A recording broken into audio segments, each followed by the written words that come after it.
வணக்கம். நாம கார்டியோன்னு ஒரு வார்த்தையை அடிக்கடி கேட்குறோம் இல்லையா? ஜிம்மில், டாக்டர் கிட்ட. ஆனா அதோட உண்மையான ரொம்ப ஆழமான அர்த்தம் என்னன்னு என்னைக்காவது யோசிச்சிருக்கீங்களா? வாங்க, இன்னைக்கு அந்த பழங்கால ரகசியத்தை கொஞ்சம் அலசி பார்ப்போம். ஆமா.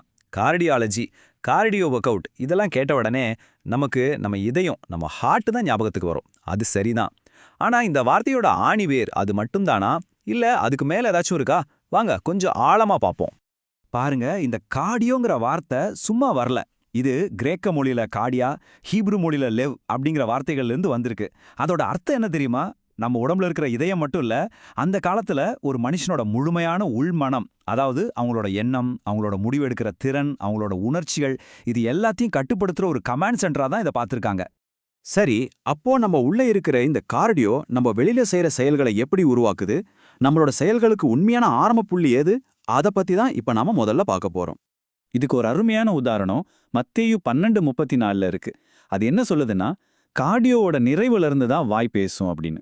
சிம்பிளா சொன்னா, நம்ம வாயில இருந்து வர்ற வார்த்தைகள் சும்மா காத்துல இருந்து வர்றதில்ல. அது நம்ம உள்ளுக்குள்ள என்ன இருக்கோ அதோட நேரடி வெளிப்பாடு தான். இந்த விஷயம் எவ்ளோ சுவாரஸ்யமானது பாருங்க.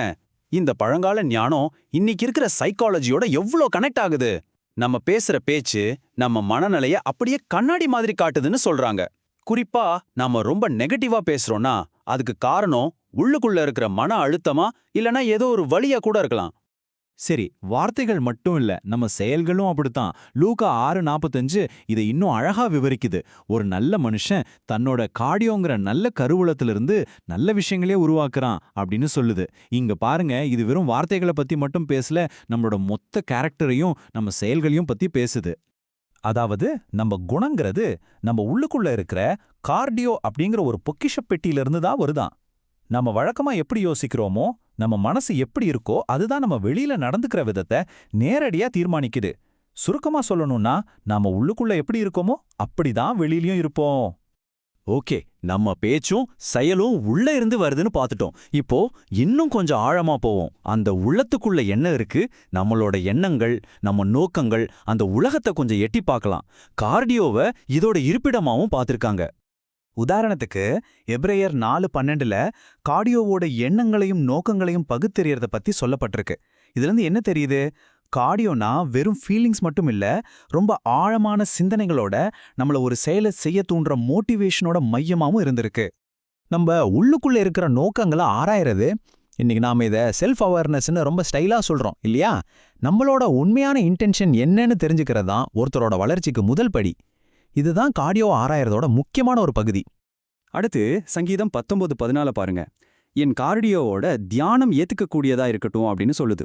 அதாவது நம்ம யாருக்கும் தெரியாம நமக்குள்ளே யோசிக்கிறோமே, அந்த தனிப்பட்ட எண்ணங்கள், அந்த தியானம் கூட கார்டியோவோட ஒரு முக்கியமான வேலைதான்னு சொல்லப்படுது. இதுக்கு என்ன அர்த்தம்னா, நம்ம எண்ணங்கள் ரொம்ப ரொம்ப முக்கியம். நம்ம மனசுக்குள்ள ஓடுற சிந்தனைகள் தான் நம்ம அமைதியா இருக்கிறதுக்கும் இல்ல பதட்டமா இருக்கிறதுக்கும் நேரடி காரணம்.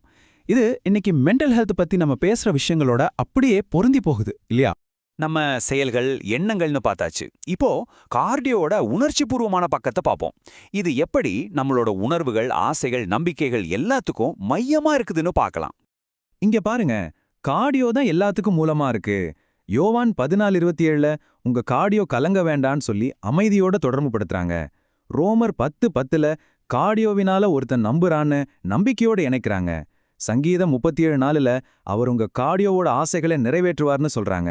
அப்புறம் எரேமியா 29:13 உங்க முழு கார்டியோவோட தேடுங்கன்னு சொல்லி நேர்மையை பத்தி பேசுறாங்க.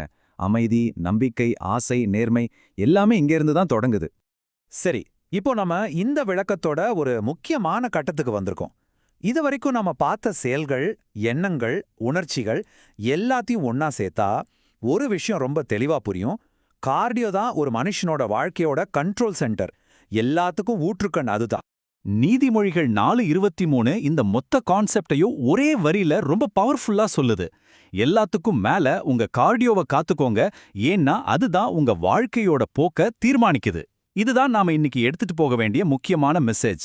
நம்ம வாழ்க்கையோட டைரக்ஷனே நம்ம கார்டியோல இருந்து தான் முடிவு செய்யப்படுது.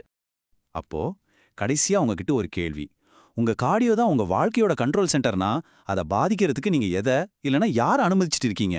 உங்க எண்ணங்கள், உங்க உணர்ச்சிகள், உங்க முடிவுகள் மேல எதுக்கு நீங்க இடம் கொடுக்குறீங்க? இந்த பழங்கால ஞானத்தை உங்க இன்றைய வாழ்க்கைக்கு எப்படி பயன்படுத்த போறீங்கன்னு கொஞ்சம் யோசிச்சு பாருங்க.